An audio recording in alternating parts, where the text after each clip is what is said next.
நினைப்பெல்லாம் நின்னையே நினைத்திடச் செய்திடுவாய் திருமுருகா உன்னை திடமுற நினைத்திடவே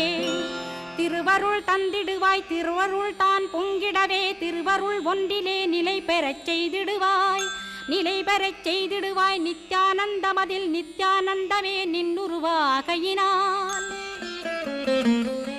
அத்வையானந்தத்தில் இமைப்பொழுது ஆழ்த்திடுவாய் ஞான பண்டிதா நான் மறை வித்தகா கேள் ஸ்கந்த குருநாதா கேள்மை பொருள் காட்டி மேன்மை அடைந்திடச் செய்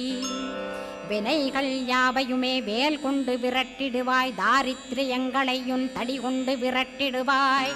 துக்கங்கள் அனைத்தையும் தொலைதூரம் போக்கிடுவாய் பாப உடலை பரிசுத்தமாக்கிடுவாய் இன்ப துன்பத்தை இருவிழியால் விரட்டிடுவாய் ஆசை பேய்களை அறவே நசிக்கிடுவாய் அகந்தை பிசாசை அழித்து ஒழித்திடடா மெய்யருளாம் உன்னருளில்